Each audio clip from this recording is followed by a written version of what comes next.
Go ahead and get started. I see we're still getting a couple of people dialing in. If you feel up to it, feel free to turn on your camera. If you have Zoom fatigue, feel free to leave it off. I'll have mine on, but would love to see your shining faces. And I'm going to pass it over to Kate, who's our wonderful speaker for tonight. So Kate, go ahead and take it away. Thanks, Christina. I'm going to go ahead and start sharing my screen.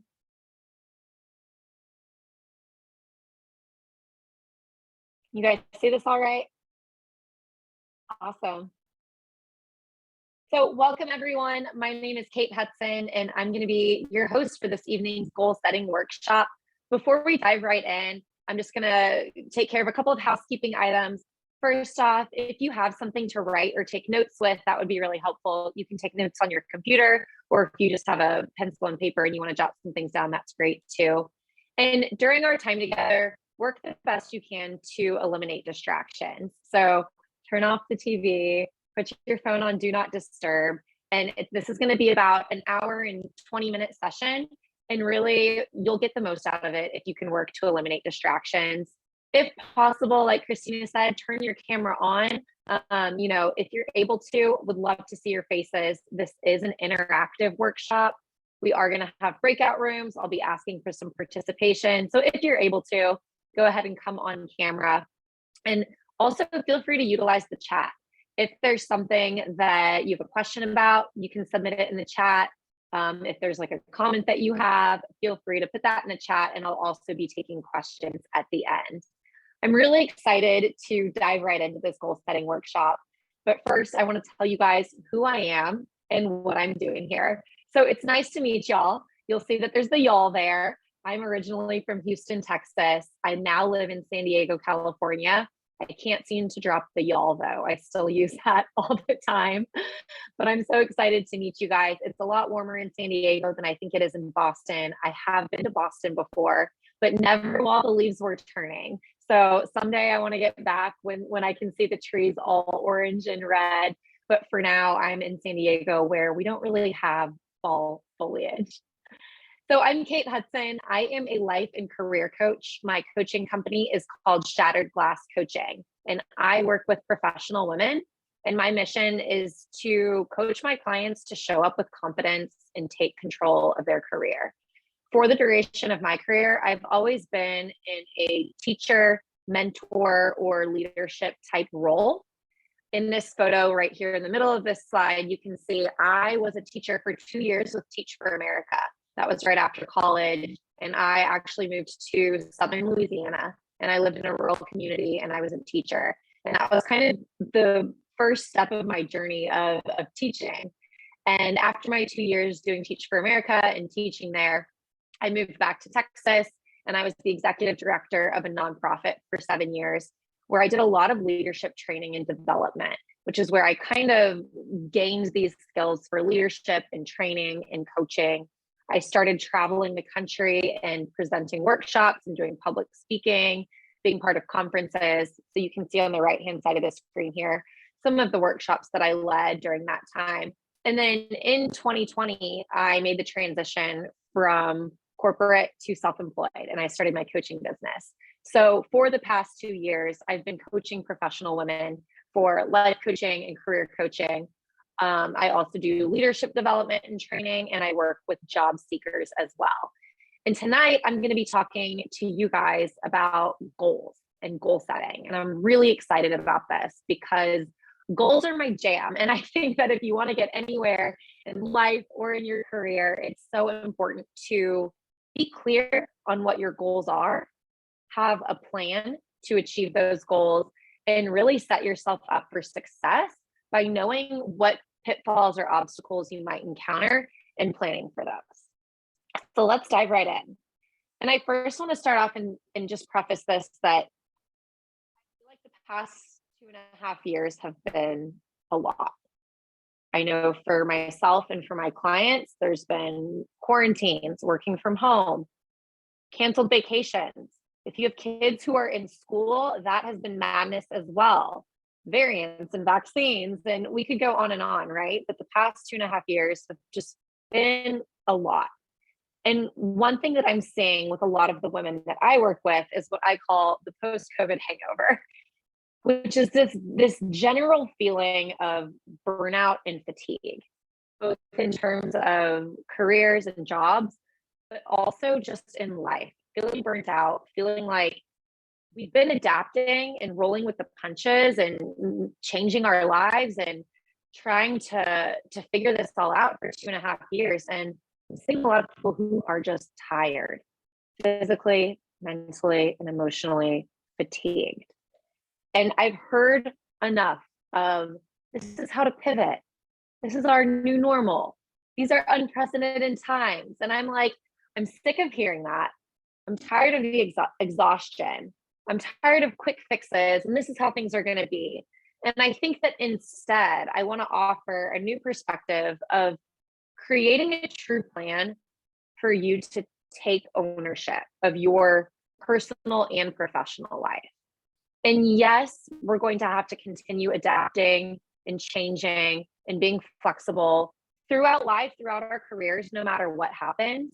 But when you have a plan for taking ownership and you have clear goals and you're able to execute a plan to achieve those goals, it doesn't matter what's going on in the world around us. So tonight, I want to empower you to get your power back and meet your goals, whatever those are. And some of you might have really clear, specific goals that you laid out maybe at the beginning of the year or for each quarter. I know that we're about 1 month into Q4 before we start a new year. And then some of you out there might not have goals, or maybe you've had goals, but it's been a long time since you've gone back and reminded yourself what those goals are, and it feels pretty far away. So tonight's workshop will be a chance for you to reflect on what your goals are and to clarify what those goals are, as well as how to set yourself up for success to achieve those goals. If you have some goals that have kind of slipped through the cracks or gotten away from you, this is a chance to just recalibrate and get back on track, and to bring awareness to those parts of your life where you do want to achieve more. Or if there's something you've been meaning or wanting to do for yourself that hasn't happened for whatever reason, let's use this next hour to reprioritize you and your goals so you can get your power back and you can achieve whatever it is that you want to for yourself. So to get started, we're going to dive right in with this exercise that I call the Wheel of Life. And this is a reflection exercise where I'm going to ask you to identify how fulfilled you are in certain areas of your life, and think through everything from your career to your health to your social life and relationships, and thinking through what areas are great, because I think it's always great to celebrate what's going well in the parts of your life where you're really excelling and crushing it right now, but also what areas might need some work, or what areas you might want to set some goals and aim for something new. So how the exercise is going to work is I'm going to ask you to rate yourself on a scale of 1 to 10 in these different areas of life. So now is the time when you're going to want to go ahead and pull out your pen and paper and jot down each area. I'm going to go through them one by one, and you're going to rate how satisfied or fulfilled you feel in this area. 1 would be you're extremely dissatisfied. You're like, I am so upset with how this is going in my life. I need to make a change. A 10 would be, I'm extremely satisfied. This couldn't be any better. And I also want to make a point that this is not how good you are in this area. This isn't like rating how good you are. It's how satisfied. So if you're totally satisfied with your health or your career, even though there's people out there doing it better than you, that's okay. This is just how satisfied or fulfilled you feel. So we're going to go through each one and jot down just your number from scale on a scale from 1 to 10. And we're going to start with relationships. So just jot down relationships and then your number. And for relationships, this can be your relationship with your spouse or your partner, or it could be relationships with friends and family, just overall relationships on a scale of 1 to 10.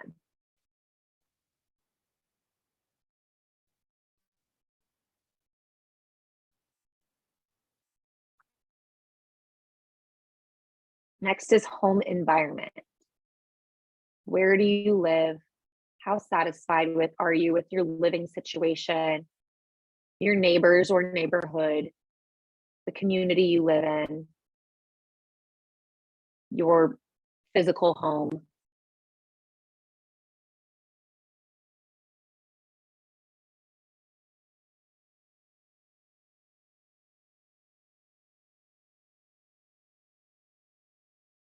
Next is health, just your overall health.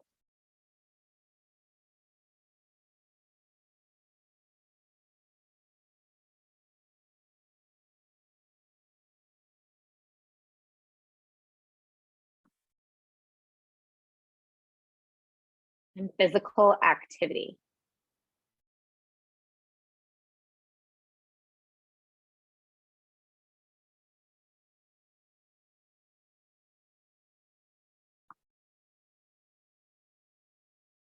Home cooking.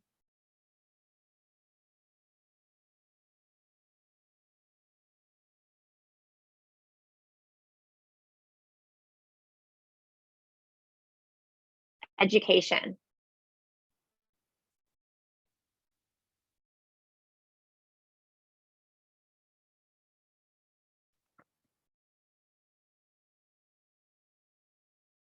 Career.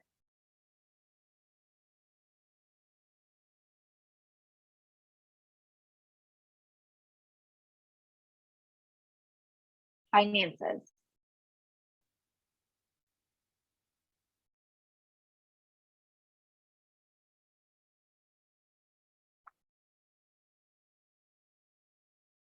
Creativity.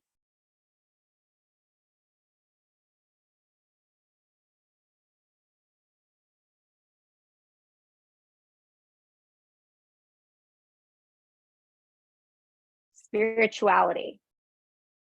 And this can either mean religion or faith or just a connection to your purpose in life.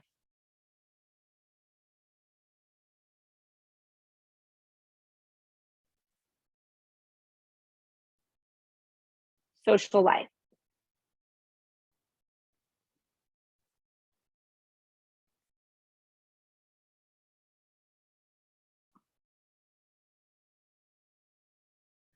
And last one is confidence. And I'll give you guys just a second to go back if there's any that you need to fill in. But I don't want you to overthink it too much. I want you to go with your initial answer. So what we're going to do now is we're going to put you guys in breakout rooms and open it up to discuss some of these different areas.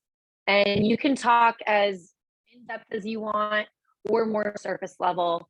But really the questions that I want you to focus on are these. What are your highest rated areas and why? What are the ones that you are the most satisfied or fulfilled in? The ones that you're doing well, and let's really celebrate and highlight those areas. What are your lowest rated areas? The areas where maybe you're not satisfied or fulfilled. And based on those, what are some specific goals that you have based on your wheel? So everybody come up with at least one goal or more based on what your wheel has showed you about the areas that maybe you aren't satisfied or you would like to be doing better. And when we come back from breakout rooms, I am going to ask for a couple of volunteers to just share maybe what came up in the room or any common trends, and we'll go from there. So just be prepared to share. So I think that Shannon or Christina are going to put us in some breakout rooms here in just a minute. And I'll also send this out in a message to broadcast to you guys for when you are in the breakout room, but just be prepared to discuss these questions and we'll get going.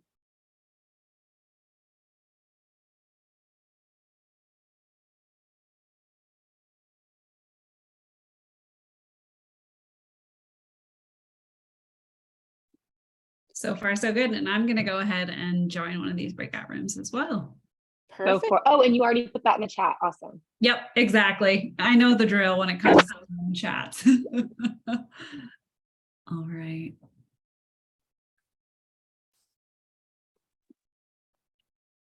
And Okay. I'll hop around to some rooms too, if Sure. that's I okay. was just gonna say, I'm gonna run to the restroom, but I have it ending after 10 minutes. Perfect. Thank you so much. Of course.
All right, and we are back.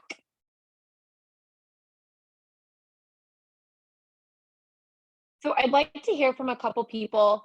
What were some either common trends that came up while you were talking in your breakout room, or was there anything interesting that was a point of conversation or a topic that you thought was just something interesting that came up? And you can just come off of mute and share. Any volunteers? Yeah, we had a couple of trends in my group. I think we all ranked pretty highly for home cooking, and a lot of that was like seasonal soups, being able to go into the fridge at lunch if you're working from home. So that across the board ranked pretty high. And one thing that was sort of a trend as well was career as ranking one of the lowest areas, and, frustration, with current jobs and sort of what's next. So that's what our group spent most of our time talking about. Awesome. Thank you, Christina. Anyone else want to share something that came up in your breakout room? You can just come off mute and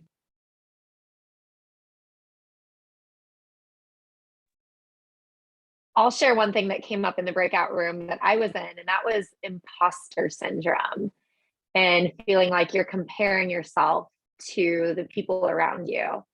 And that can happen both in your career and your personal life and your relationships. And we're going to touch on that a little bit later on. But how we're going to spend the majority of the rest of this workshop is, now that you've kind of gotten clear on what areas of your life you do want to improve, and you've identified at least one goal, maybe more, based on your wheel of life, I'm going to give you some goal setting tips. And really, we're going to talk about how you can tackle those goals and make progress. And where we're going to start is with mindset. And I know mindset is this like buzzword right now, but I really believe that creating a mindset of success is imperative to meeting your goals. If you've ever experienced procrastination, a lack of consistency, doubting yourself, failure, like you're stuck in your career or your life, these all stem from your mindset. You can only be as successful as your mindset allows you to be. You can only be as joyful as your mindset allows you to be. And I love this photo of the pawn with the crown on. If you think you're a queen, you're a queen. If you think you're a pawn, you're a pawn. So much of what happens in our mindset impacts the results that we see in our lives. So we're going to be talking about mindset for a couple of slides, and I'll be giving you some mindset tips so you can set yourself up for success. So you can go after these goals and achieve whatever you want, and not let things like procrastination or fear of failure or inconsistency keep you stuck. So we're going to start right away with blasting procrastination. And procrastination is killer when it comes to time management and getting stuff done, personal and professional tasks. My first tip for procrastination is recognize that procrastination is often perfectionism in disguise. I am definitely a recovering perfectionist. If we have any other perfectionists in the house, just drop a yes, that's me in the chat. Let me know that you're a perfectionist, because I definitely am. There are so many of us, myself included, who we wait until the perfect moment to do something, and we procrastinate because we want to do it just right. We want to do it when conditions are perfect. And if that's you, just notice how inefficient that is. And I guarantee you that if you didn't procrastinate and you did something ahead of time and you didn't wait till the last minute, you would produce the same quality of work. You would just get it done a lot sooner. So recognize how inefficient it is to wait to take action until conditions are perfect, because there's never going to be some perfect magical time. And instead, what I recommend is taking what I call imperfect, messy action, where you just get started. Things might not be perfect, but you just take a stab at it and you go for it. Sometimes, like, the uglier, the better.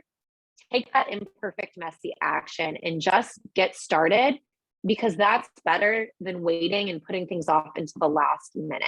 So I encourage everyone to just recognize when you're procrastinating because you're being a perfectionist, and instead to turn that into imperfect, messy action, which will get you started right away. My second tip for blasting procrastination is to eat the frog. So Mark Twain once said, if you eat a live frog first thing in the morning, nothing worse will happen to you the rest of the day. And from that, there's an author and business consultant named Brian Tracy who wrote a book called Eat the Frog, 21 Ways to Stop Procrastinating and Be More Productive. And here's the concept. Whatever your hardest task of the day is, or the one with the greatest consequences, do that first. Do it quickly and do it well. And the rest of your day will be easier in comparison. It's like eating a live frog. If somebody told you to eat a live frog, either dread it all day long and do it last thing, or you can get it over with, right? And the rest of the day is easier. So whatever your hardest task of the day is, move it to the beginning and get it over with. And you're going to feel better. You're going to feel like you accomplished something right away, and you're going to be able to make the rest of your day more productive. So eat that frog. My last tip for blasting procrastination is to recognize the difference between laziness and restfulness.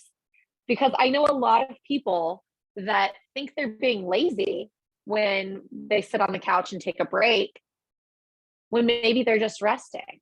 And then I know other people who are busy working on the other side of things, and they don't take that rest. So what's the difference between laziness and restfulness?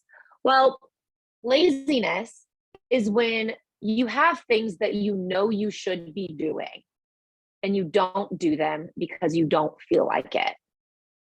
Restfulness is taking the time that you desperately need to give yourself some space and some rest so that you can come back and be ready to be more productive, or to be in a better mood, or to be focused. So rest is necessary. Laziness is when you're not doing those things and you're also not getting results. So if you are getting the results that you want to see in your life, and you're taking rest. But if you're not getting the results that you want in your life, so you decide to do nothing about them, you might just want to check yourself and say, am I resting or am I being lazy? And just bring awareness to that. So those are my 3 tips for blasting procrastination. Next, we're going to move on to what I call setting intentions. And I am a big fan of what I call intentional living, where you wake up and instead of spending your day being reactive to what's going on, instead you're proactive and you're conscious and you set intentions. So setting intentions means that you identify what you want to accomplish in a day throughout your words, your actions, or your behaviors. So you intentionally set forth what you want to do during a day. It's also a commitment to how you want to show up. Who do you want to be that day? What is your intention for showing up at work, with your family, with your friends? How do you want to show up? And focus on the outcome.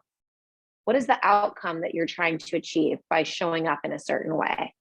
Is it a feeling, an emotion? Are you trying to achieve feeling relaxed and peaceful and a sense of relief? Are you focused on a work outcome, something you've been working on in your job? Focus on the outcome. And setting an intention and being proactive leads to better focus so you can be more productive, decluttering your mind. So instead of having 20 open tabs, closing some of those tabs, and a more efficient use of your time. So how do we put this into practice? What I'm going to suggest for you guys is to pick one word at the beginning of the day to be your intention for the day. Just one word or phrase for you to be your intention and your focus. It's kind of a theme of the day. And write it down in the morning You can do this either when you first start working, you can write it on a sticky note and keep it visible. You can put a sticky note on your desk, or you can write it down at the top of your planner page for the day, and go back to that word throughout the day. So if your word is calm, because that's the outcome that you want for the day, then write the word calm on a sticky note and keep it on your desk throughout the day. It's really simple, but what's great about it is if you get tired or unmotivated throughout the day, you read your intention to yourself and it reminds you of what you intended to accomplish. So revisiting your intention is a reminder, and it also keeps your emotional energy balanced and refocuses you. Again, it's one word or phrase so that you can be proactive about how you want your day to be and not reactive. Because you know, as soon as you get started at work, there's going to be a million things coming your way. You're going to be trying to juggle it all, and your head's just going to be going crazy. But go back to your intention and be proactive about what it is that you're focusing on. Moving forward with mindset, I'm going to encourage you guys to practice gratitude. And really, I know that you've probably heard this before, but I want to drive it home because research shows that when you do express gratitude, dopamine is released in your brain. Your brain's feel-good chemical, right? And dopamine creates feelings of alertness and awakeness, which means that when you practice gratitude, your body is firing off saying, you have more energy, you have more focus, and you're in a better mood, which enables you to achieve more of what you want in your life. When you have that focus and that energy, you can get a whole lot done than if you're feeling drained. A lot of people have told me, like, I've tried practicing gratitude before. It just like didn't work for me. I don't want to write down a list of things I'm grateful for every morning. That just doesn't work for me. So I'm about to give you a list of different ways you can practice gratitude. And I encourage you to try one or two of them. You don't have to do them all, but I really think that if you can pick one of these and try it out for 30 days, that you'll notice a difference in your life. So the first one is the gratitude journal. Some people love this, some don't, but simply that's writing down a list of, I say 3 to 5 things that you're grateful for every day. And you can do this either in the morning or at night. Either way is effective, but it trains your brain to look for things that you're grateful for throughout the day because you know you're going to have to write it down. So if you're somebody who likes to keep a journal, likes to write things down either in the morning or before bed, you can keep a gratitude journal. Other ways to practice gratitude that have nothing to do with the journal: simply tell people you appreciate them. I think that so often we don't acknowledge each other enough just as humans. And when you tell somebody, thank you, I really appreciate that, or thank you, I really appreciate you, acknowledging them is one way to practice gratitude. And not only does it make them feel good, but it also gets your dopamine firing off in your own brain. You can meditate with your gratitude list. You can set a timer for, again, 3 to 5 minutes, close your eyes, and just think about, what am I grateful for today? What are all the good things that I can actually be grateful for today? Say thank you for the little things that your loved ones do that you normally take for granted. Maybe somebody in your family made dinner or took care of something around the house or cleaned something up. Remember to say thank you, because I think we so often take those things for granted. But if you can slow down and pause and say thank you for doing that, that's a simple way to practice gratitude as well. Keep a gratitude bowl. This is a fun one. I actually saw this. I saw a gratitude bowl at a gift shop a couple months ago, and I really loved it. A gratitude bowl is you can get a bowl, not like a cereal bowl or a soup bowl, but you can get like a cute little decorative bowl, a small one. And then on a small piece of paper, you write down something that you're grateful for, just one thing. And then you fold it up and you put it in the gratitude bowl. And then you put the gratitude bowl somewhere that you'll see it, like on a coffee table or on your bedside table, somewhere where you'll pass by it throughout the day in your home or in your office. And every time you look at that piece of paper in the gratitude bowl, you're reminded of what you wrote on that piece of paper, and you take a minute and you express gratitude for it. And you're reminded of how grateful you are for that thing that you wrote on that piece of paper. You can make gratitude part of family life. You can share it with each other during mealtime. So if you have a family and you guys have dinner together in the evenings or some other mealtime, you can make gratitude part of family life and go around and say, hey, what are you thankful for? What's going well? And you can also give thanks via prayer. If you're somebody who prays, absolutely incorporate gratitude into your prayer. So I encourage all of y'all to pick one item from this list to try. It can be whichever one resonates the most with you, but pick one item and try it for 30 days and see how it changes your overall mood and see how it gets you closer to having that mindset of success that you need to achieve your goals. Nourishment isn't just what you eat. This idea of nourishment. Nourishment is all the things that you consume during the day. Yes, food, we consume food, but what else do you consume? It could be the books you read. It could be social media, podcasts, TV shows, entertainment, conversations with friends. Everything that you're consuming is either nourishing you or it could be harming you. And in terms of your goals and your mindset, nourishing your mind is important. And when I think of nourishing my mind, the first thing that I always think of is social media. And notice how social media affects your energy. When the pandemic first started, I downloaded TikTok. Everyone was talking about TikTok, and I was like, I'm bored, I'm home, I'm going to download it. And I loved TikTok. I would get on TikTok like 2 hours. You know, at first, the first like 15, 20 minutes, like I'm laughing. I'm like, that's cool. That's interesting. That's funny. But then next thing I know, I'm glued to the couch and I can't get up and I have no desire to do anything besides continuing to watch TikTok. It drained my energy. I had to delete it.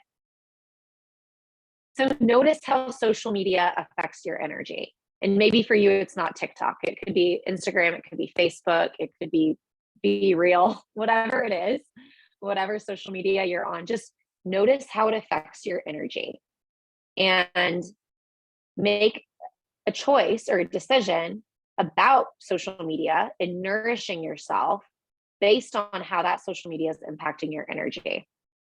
First thing in the morning, you might not want to get on Instagram and start doom scrolling.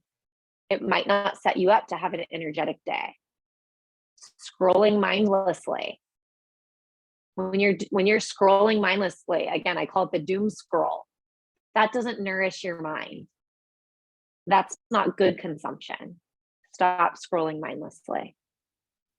Instead, feed your mind with content that is educational, uplifting, positive, or truly entertaining. Make a decision that instead of scrolling through mindless videos, that you're going to choose a different form of content to feed your mind. And of course, there's a fine balance here. Like, I love listening to true crime podcasts. I like Crime Junkie. I listen to it every single week, right? That's not educational. It's not uplifting. It's not positive. I do find it truly entertaining. And I listen to one episode a week. It's about an hour-long podcast, and it's true crime. And it really is my way of kind of like unwinding, which is so ironic that true crime is my way of unwinding. But right, that's a balance. I'm not binge listening to true crime, but I am entertained by it. It makes me happy. It's fun. It's my way of unwinding. So I say that because, this doesn't mean that you need to be listening to like Tony Robbins 24/7, but just bring awareness to the content that you're feeding your mind and what you're listening to or watching. Going along with that, what news are you consuming?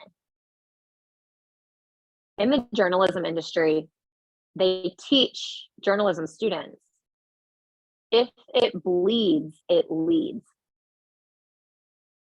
The news that we watch is sensationalized, negative. And there has been research and studies done that show that the more news you consume, the more anxious you are. That's not nourishing your mind. So when you're thinking about the news that you're consuming, my recommendations are to stick to one or two sources of news. Don't be looking at a bunch of different news outlets. Just pick your one or two, no more than that, to stick to. Don't watch the news before bed. If you're going to watch the news, watch it earlier in the day, because before bed, again, that triggers you to be feeling anxious before bedtime, which can interrupt your sleep. And then my last tip regarding consuming news is you can subscribe to either like an email or an app that just has the highlights of the news in one place for you. So instead of watching 30 minutes or an hour of news, you can skim the highlights of the news. And that way you're not consuming negativity or consuming negative news all throughout your day. So just again, we're bringing awareness to what news you're consuming. And is it nourishing your mind? Is it contributing to you getting closer to your goals? Or is it negativity? Because oftentimes it is negative. And lastly, which authority figures do you listen to? And when I say authority figures, is people on social media that you follow. It could be celebrities or public figures that you listen to or follow. It could be people at work that you listen to that you view as a leader or in a place of authority. Or it could be your friends or people in your social life. What are they telling you? What are they saying? When you listen to these authority figures, is it positive? Is it helping you grow? Is it holding you back? Negative? Is it gossip? You have control over what gets into your mind. It's okay to hit the unfollow button. It's okay to say no to hanging out with somebody that your mind feels like a zombie after you're done hanging out with them. Nourish your mind and just think about all of the things that you're feeding your brain with throughout the day and start making decisions that are going to get you closer to your goals rather than further away from them. We're going to move on to work-life integration. I don't like the term work-life balance. I like the term work-life integration because especially with so many of us working from home now, it really does feel like a blend of your personal and professional life. Even in this photo, you see there's like somebody has their laptop in bed, which is definitely me some days. Work-life integration is a blend of your personal and professional responsibilities. Throughout the day, you could be doing both. Your personal life and your work should not be competing for your time or your energy. That's really, really difficult for a lot of us. I feel like I need to clone myself sometimes in order to get everything done that I want to. And, you know, between work, errands, driving people around, do home cooking, cook dinner, it's like I'm juggling so much. But really, personal life and work should not be competing. One thing that you can do that can help if you feel like your work and your personal life are competing is have everything in one place. And when I say that, I mean in terms of your planner or your calendar.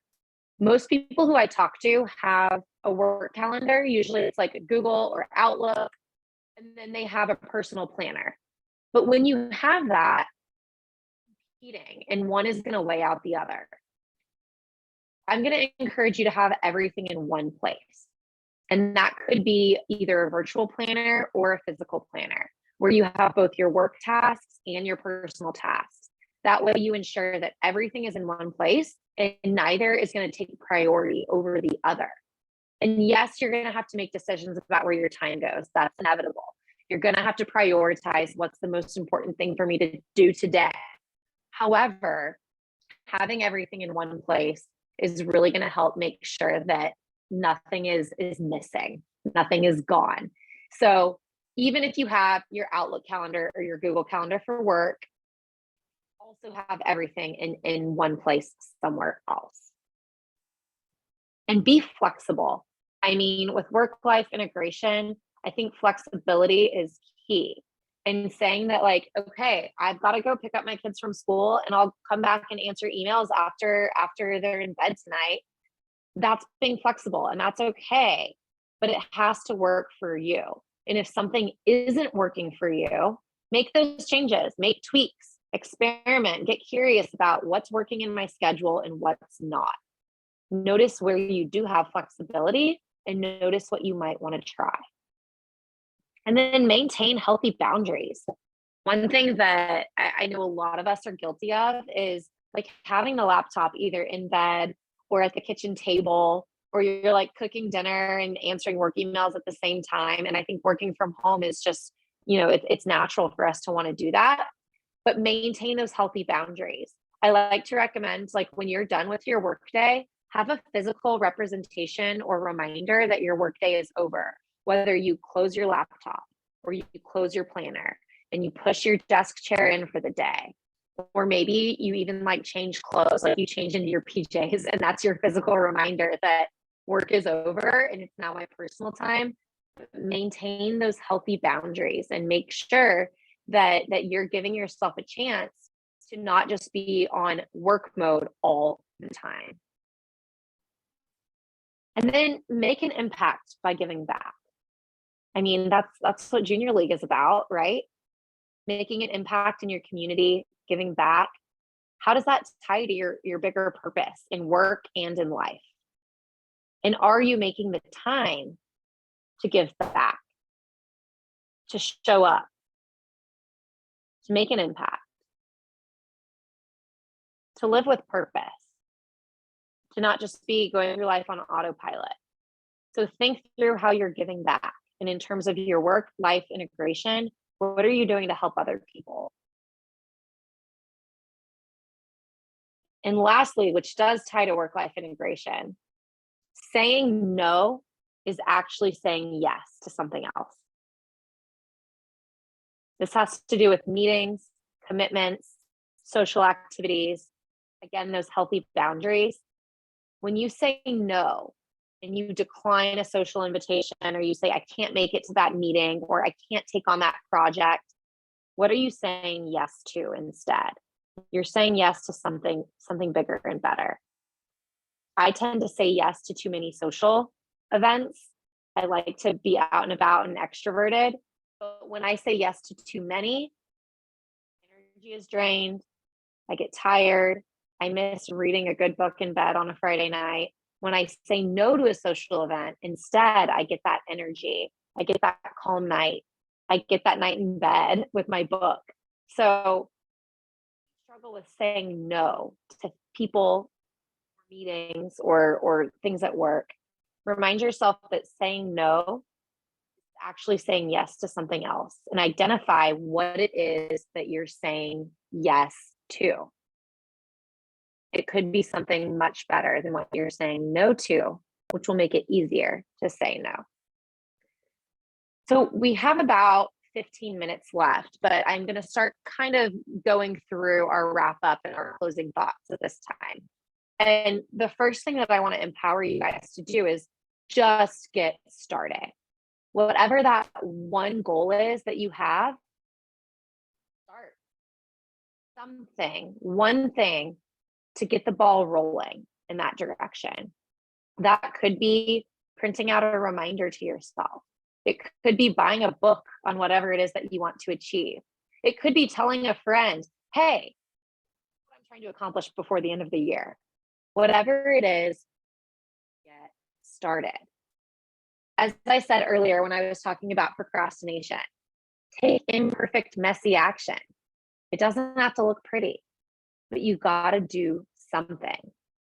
So right now, think to yourself, what is one thing I can do in the next 3 days, let's say between now and the end of the weekend, the end of the day, Sunday, to get the ball rolling towards one of your goals. And go ahead and write that down. You can write that down under your Wheel of Life exercise. If you feel compelled, drop it in the chat too. I'd love to see what some of you guys are working on and what that one thing is that you can do in the next 3 days. And keep it simple.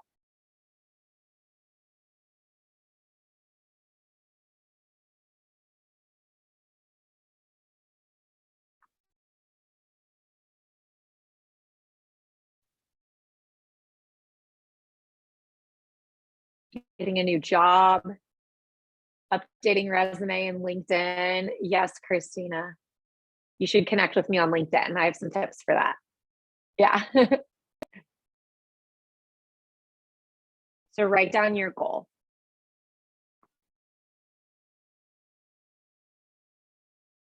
And recognize that choice here. You can do things the way you've always done them. And keep doing what you've been doing. You're here. You're all right. Keep going. Or take action and get started. But the goals don't just happen. The success doesn't happen. Your life doesn't change if you don't do the work. If you want to have different results in your life, you have to choose to do something differently. And that is your choice. And you have to make that choice for what work you're going to do. And as you make that choice, I want to remind everyone that accountability really matters. And the American Society of Training and Development did a study on accountability. And you have a 65% chance of completing a goal if you commit to someone. And if you have a specific accountability appointment with a person you've committed to, you'll increase your chance of success by up to 95%. So accountability really matters.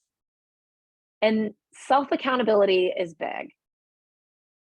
Accountability appointment, the external accountability, is even bigger. And I know this is definitely true in my life. A year ago, to get back to the gym and start getting in better shape. And I was really struggling with like holding myself accountable and going to the gym and following through. And I hired a personal trainer and I started making appointments with him. And it definitely held me accountable. And I got in much better shape, lost some pounds, and just felt like I was so much more energetic and happier and confident in myself. And that wouldn't have happened if I didn't have that accountability. So I say that to you guys tonight because accountability comes in all different forms. Accountability might just be telling a friend, hey, this is a goal that I'm working towards. I want to run a half marathon in the next 6 months. And I want you to hold me accountable for getting my long runs in on the weekends. Or accountability could look like hiring someone like a personal trainer, like I did, who you can have an appointment with and who can help you as you pursue your goals. So find some sort of accountability. It could be an accountability buddy that's informal. It might be somebody who's a professional, but accountability matters, and find that accountability for yourself. And then want some extra support or accountability in terms of your life or your career, I want to offer myself as a resource. I am a life and career coach, and I work with professional women to show up with confidence and take control of their career. This is what I do in my business every single day. So I want to offer myself as a resource for you guys. I do provide mentorship, guidance, support, and accountability to my clients. All of my clients are women. You might have picked up on my company name, Shattered Glass Coaching. I'm all about the female empowerment. And I coach all sorts of women, professional women ready to level up, job seekers, people who are looking for a new position, company leaders, working moms, new business owners, and really driven women who want to exceed their inner potential.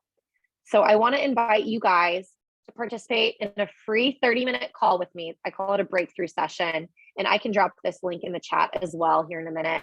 But what we'll do in this 30-minute session is talk about your wheel of life and talk about your goals. Talk about your vision for yourself, where you see yourself in 6 months, and what might be stopping you from achieving that vision now. So I invite all of you guys to take me up on this. What we'll do is, again, take your wheel of life and talk about your goals, because I do want to support you guys going forward. I'm also going to offer y'all a freebie just for attending. So this has been a goal setting workshop, and I have had another workshop that I put on that's called 5 Powerful Steps to Stop Wishing and Start Achieving Your Goals Today. And it's really a good extension of what we did here tonight. Tonight, you guys got really clear on your goals. You started thinking through what are the first few steps that I can take just to get myself going in that direction. But if you're ready to take it to the next level, again, this is a free workshop. It's been pre-recorded. It's 45 minutes. It's virtual.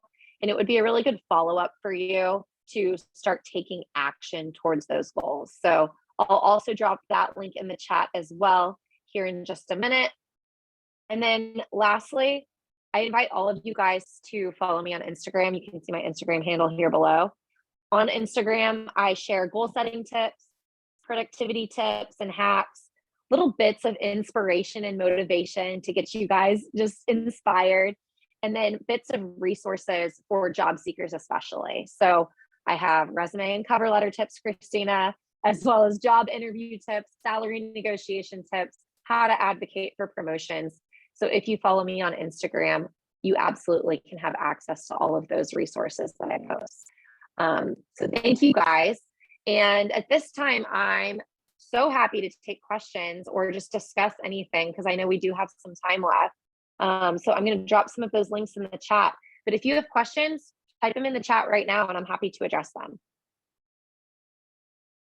And thanks so much again, Kate. I think this was a really, really helpful workshop. I loved opening with setting that one goal and then working through, setting intentions. And I especially liked the bit about gratitude and nourishment. And even if you make a small step towards your goal, like making sure that you're grateful for it and that you're nourishing yourself so that you can continue in that goal. So thank you so much. I'd love to open it up to anyone else who has a question for Kate. You can go ahead and drop it in the chat or come off mute, and we're happy to answer your questions. Yeah, and Christina, to speak to your point, like we so often are thinking about what we could be doing differently or should be doing differently, or, oh, what could I have done better? Instead of doing that, focusing on like what's going well, celebrating progress. What in my life can I be grateful for, or how can I acknowledge myself in doing those things?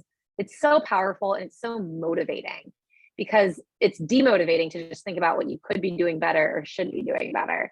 But instead, focusing on what's going well keeps that momentum going, and it's fun and it's exciting to celebrate yourself. Another recommendation I have as you guys are planning these goals is like, come up with a reward that you're going to give yourself when you do achieve that goal.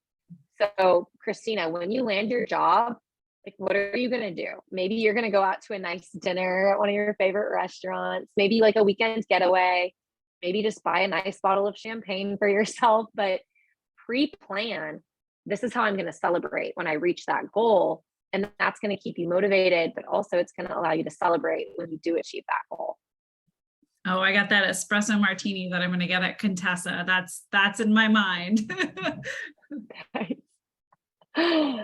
Espresso martinis are having a heyday right now. They're having a moment. I love it. I never want the moment to end. Anyone have any questions they want to drop in the chat or anything that they want to share?